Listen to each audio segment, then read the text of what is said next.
Bienvenidos a Justicia Cerca de Ti. Nos da muchísimo gusto que esta mañana nos estén acompañando en punto de las 9 de la mañana. Todos los días, martes y jueves, recuerden que tenemos un programa diferente y con diferentes, perdón por la redundancia, invitados. Y hoy estamos de plácemes, estamos de manteles largos porque nos acompañan dos maravillosos y maestros, catedráticos, historiadores que además apasionan con todo lo que nos vienen a contar. Y es justamente un libro que salió de cómo hemos aprendido o cómo nos hemos educado los jaliscienses. Muchas gracias, Angélica Peregrina. De nada, un placer. Gran historiadora, aquí. Gracias. Y al maestro Manuel Moreno. Muchas gracias por la invitación, es un gusto. No, el gusto es para nosotros, de veras el Poder Judicial se congratula de tenerlos y de que este programa Justicia Cerca de Ti, que es acercar a la ciudadanía a que conozcan y que vean no solamente temáticas de cultura jurídica, sino de cultura en general, y que nos llenan de mucha satisfacción. Un placer estar aquí, como siempre. Gracias. Gracias por invitarnos y por permitirnos acercarnos a este amplio público que te sigue. Muchas gracias. Bueno, ¿cómo nos hemos educado los jaliscienses? 2 siglos de educación en Jalisco, que es un libro que yo creo que va a ser un referente para todos los maestros aquí en el estado. Según entiendo, hay un tiraje importante, sí. Pero me encantaría que nos platiquen cómo nace, qué pasa, de dónde nace y por qué razón. Pues mira, en primer lugar, quisiera decir que nos da mucho gusto de que se haya distribuido a todas las escuelas. A mí de repente me hablan exalumnos de la normal que me llegó este libro. A mí no me ha llegado, pero se imprimieron 11,000 ejemplares. Qué barbaridad. O sea que para un trabajo, un libro académico que a veces solo lo leen los amigos de la universidad. Sí, sí, sí, claro. El que haya tenido esta difusión para nosotros nos dio mucho gusto. Y la idea surgió porque nosotros al estar platicando, Angélica y yo, sobre la situación educativa, no solo en Jalisco, en México, sí, con tantas reformas que se han hecho últimamente, sí. Y luego nos surgió la pregunta, decir, bueno, ¿qué no han estudiado historia de la educación? O sea, ¿qué no saben de dónde vienen? Porque cuando se ven los problemas educativos, casi siempre se enfocan a la docencia y se basan en todas las teorías del aprendizaje, las teorías pedagógicas, ahora las teorías socioculturales, las explicaciones neurológicas de cómo se aprende, pero casi olvidan que también tiene una explicación histórica. Sí. Y por qué, a pesar de que hay cursos y talleres y programas de capacitación para poner a las maestras y maestros al día en todas las reformas que se les ocurren en cada sexenio, nos damos cuenta que muchas prácticas siguen igual. Entonces dice, a ver, ¿qué sucede? El nombre. Sí. ¿Qué sucede? ¿Por qué no se cambian esas historias? Entonces, en ese trabajo, algo que está como presente en todo ese trabajo es esto. O sea, a través de estos 200 años, ¿qué ha cambiado? ¿Y qué sigue igual? Y buscar así como los factores, que cuando ha habido realmente cambios. Porque sí hay momentos así fundamentales en la historia que sí hubo cambios de fondo y otros nada más son como cambios curriculares, cambios en las maneras de contratar a los profesores, pero no cambios en la esencia, ¿no? Entonces para esto hicimos como 2 cortes transversales. O sea, son maneras de hacer tratamientos históricos en la investigación, ¿no? Hicimos 2 cortes, a ver, como una fotografía así estática, de 1823, cuando Jalisco se vuelve un estado libre y soberano. Luego otro corte en el año 2023.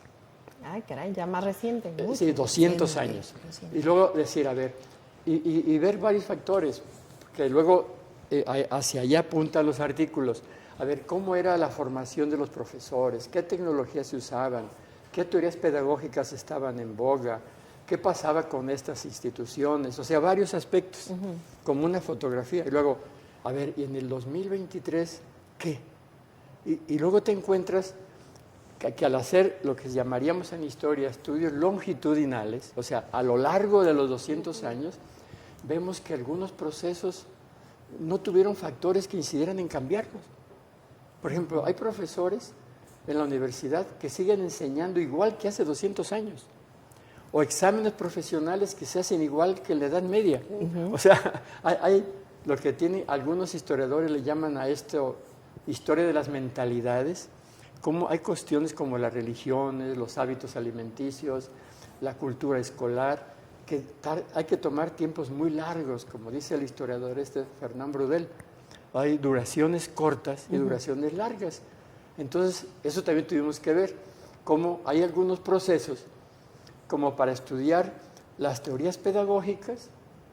Tomamos a Pestalozzi de finales del siglo XIX y lo vemos a principios del siglo XXI y vemos que sus ideas siguen siendo válidas. O tomamos a María Montessori, que tiene 100 años y sigue siendo válida. Pero en cambio, vemos las tecnologías de la educación. Si, vamos a ver si vemos la telefonía aplicada a procesos educativos. Hay que tomar meses, porque apenas están implementando algo. Y a propósito de cultura jurídica, casi siempre las leyes van atrás. ¿Sí? Apenas se implementa, por ejemplo, lo que pasó ahora con el COVID. ¿Sí? Es bien interesante eso. Apenas estaban pensando las universidades en reglamentos y en leyes para ver cómo se iba a pagar a los profesores que trabajaban en línea. Sí. Cuando se viene el COVID, y ya no se vale eso de pagarles por horas. Porque en educación en línea no se pueden contar los tiempos con la precisión de cuánto tiempo estás encerrado en un aula. Entonces todo eso del manejo de los tiempos y los espacios, que era un criterio legal para contratar... Es cuando más se trabaja, yo creo. Pero sigue ahorita la ley, sigue estando atrasada. Totalmente. O sea, porque los profesores... bueno, algo de eso es como el enfoque, ver cómo esos procesos, algunos que permanecen y otros rompen, con estas costumbres en algo que nosotros llamamos las inercias históricas tendenciales, o sea, inercias que vienen de siglos atrás, los seguimos viviendo y parece que van hacia el futuro. Entonces, ¿cuándo realmente en estos 200 años hubo cambios que sí significaron? Y entonces encontramos que tal vez en el plan de 11 años de las reformas de López Mateos, tal vez en la escuela rural, bueno, mejor que nos hable Angélica ya de los contenidos. Sí, claro, claro. Pero ese sería así como el contexto general y los motivos. Sí. Entonces hay como que hay que ver, a ver, dónde están esos factores que realmente hacen cambios sustanciales en los procesos académicos. Sí, yo los escucho y recuerdo algunas clases que nos dieron en la Normal de Jalisco, en donde fue una pincelada, ¿no? La escuela rural, el maestro Rafael. Hernández. Sí, fue muy, nada más una embarradita. ¿Cómo me gustaría de verdad que esto tomara o permeara más y gustara más, atrajera más? Bueno, la idea de este volumen y este trabajo colectivo, participamos 7 investigadores, Laura Castro, Ernesto López Orendain, Luciano Oropesa, Lupita García Alcaraz, Armando Martínez Moya, Manuel y yo. Bueno, la idea es abarcar estos 200 años, como bien dice Manuel, estos tiempos de larga duración, dado que la sociedad es lo que cambia más lentamente, bueno, en el aspecto educativo, percibir cuáles cambios, cuáles persistencias, qué permanece, en qué se innova, ¿sí? Y así se trata, bueno, este análisis que hace Manuel de las 2 fotografías, ¿no? 1823, 2023, ¿qué pasó en ese gran lapso en materia educativa? Laura Castro analiza los conceptos que guiaron a la educación cuando hay el gran cambio al nacer Jalisco como Estado libre y soberano y implantarse, bueno, este plan general de instrucción pública que se debe a la promoción del primer gobernador de Jalisco, don Prisciliano Sánchez. Y entonces, ¿cuáles son estos cambios? De ahí que Lupita García Alcaraz y Luciano traten de estos 200 años de la educación que llamamos ahora primaria, elemental y demás, pero no solo la oficial, sino también la privada, y cómo van ahí alternándose, cuáles son las tendencias de uno y de otro. Y que son tan importantes y que también nosotros estamos vinculados en una parte aquí y con el primer liceo de niñas. Ajá. Laura Castro hace un análisis de estos conceptos que vienen del siglo XVIII y de la Revolución Francesa, ¿no? La ilustración, el liberalismo y demás, y analiza estos personajes que aportan justamente para estas tendencias que serán aplicadas en la educación. Yo trabajo la formación de profesores, ¿sí? Que ese ha sido, bueno, pues mi inclinación y seguir cómo se enseñaba a la gente que iba a enseñar a los demás, ¿no? Y lo que se percibe ahí, bueno, la adopción de la escuela lancasteriana, un cambio muy drástico, se aplica justamente para enseñar en poco tiempo a muchos niños, dado que la gran mayoría de la población era analfabeta, ¿no? Y cómo sigue este método y persiste casi todo el siglo XIX, a pesar de que luego la compañía lancasteriana termina su labor en México. Hay congresos nacionales de instrucción pública 1889-90 presididos por Justo Sierra, con una tendencia a uniformar la enseñanza primaria y la capacitación de los profesores, ¿no? Y luego como hay cambios muy importantes como la adopción del sistema de lectoescritura simultánea, porque antes, tú bien sabes, primero se enseñaba a leer y luego se enseñaba a escribir y muchos se quedaban a la mitad del proceso, ¿sí? Bueno, también con Luciano Oropesa y yo trabajamos la educación superior, ¿sí? Cómo nace este gobierno de Jalisco liberal, cuando nace el Estado por la adopción del sistema republicano federalista, se clausura la universidad y se da vida al Instituto de Ciencias del Estado, en una alternancia muy complicada por los vaivenes políticos. Si en el poder están los conservadores, cierran el instituto, abren la universidad, y así nos pasamos hasta 1860, en que definitivamente se cierra, persiste el instituto, y luego ni el instituto, quedan nada más 3 escuelas de educación superior, ¿no? Medicina y farmacia, jurisprudencia e ingenieros. Y así persisten hasta 1925, cuando se funda la Universidad de Guadalajara, y nosotros ahí cortamos justamente el estudio, porque la universidad pues merece una historia aparte, ¿no? Y Armando Martínez Moya participa con un capítulo muy innovador, muy motivador, porque reúne testimonios encontrados aquí y allá acerca de el ejercicio, pues, de los maestros en esos 200 años, los testimonios de estudiantes, ¿sí? Qué bonito. Cómo vivieron y padecieron incluso la escuela y demás. Es de una frescura encantador y además muy, muy motivador. La ¿sí? forma en que escribe el maestro también es muy único. Sí. Y Ernesto López Orendain contribuye con una serie de biografías de maestros destacados, ¿sí?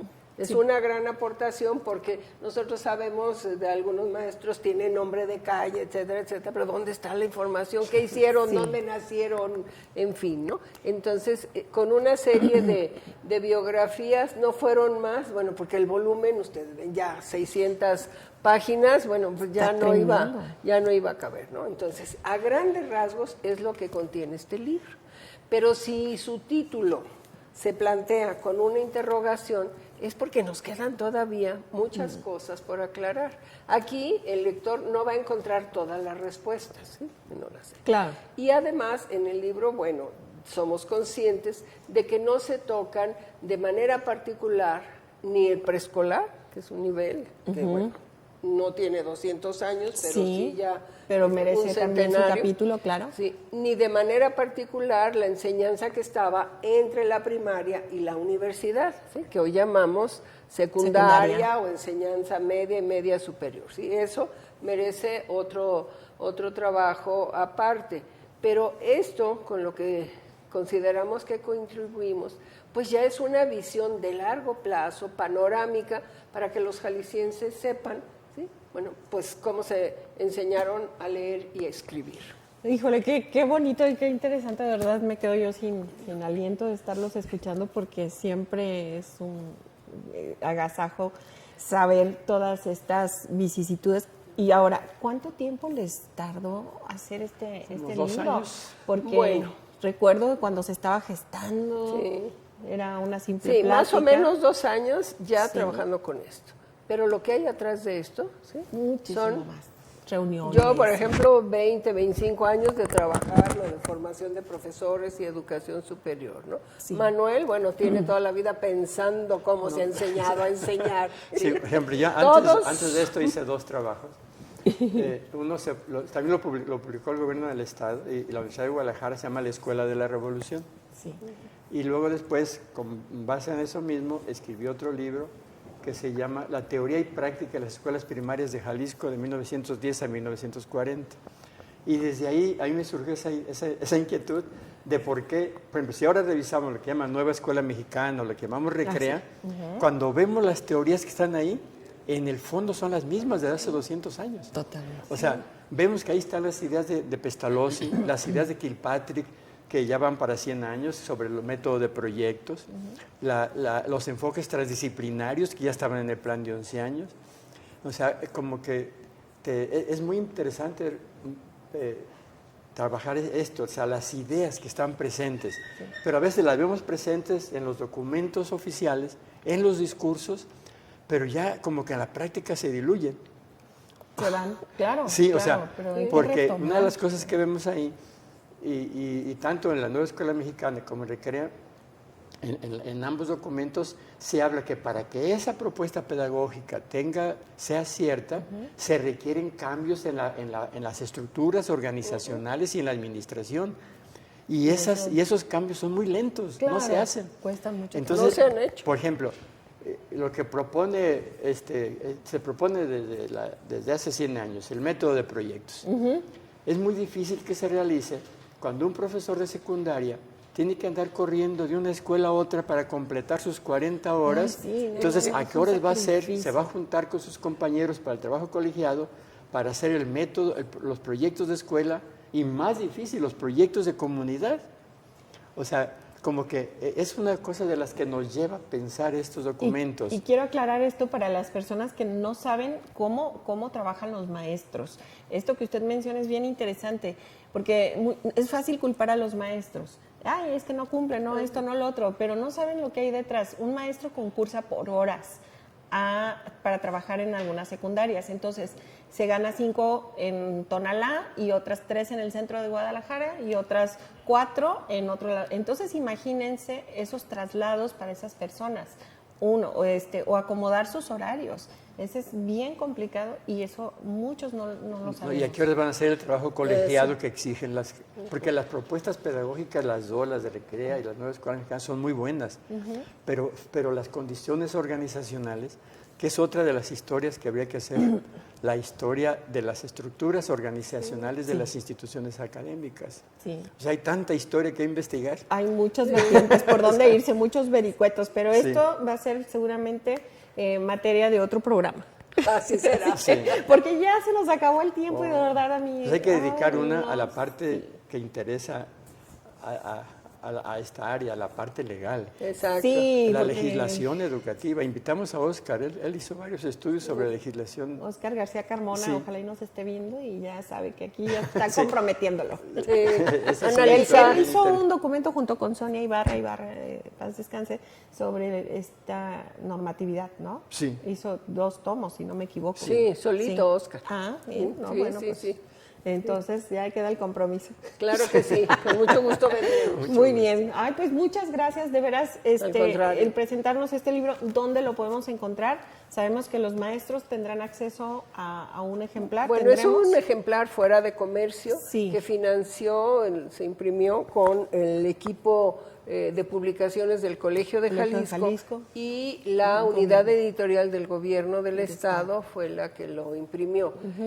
Primero hubo un tiraje breve y después, por promoción del secretario de Educación, se imprimieron 11,000 ejemplares. Entonces, la distribución la está haciendo justamente la Secretaría de Educación. Pues además la versión digital la pueden descargar del Colegio de Jalisco. De la página del colegio está el acceso libre y gratuito en la página www.coljal.mx.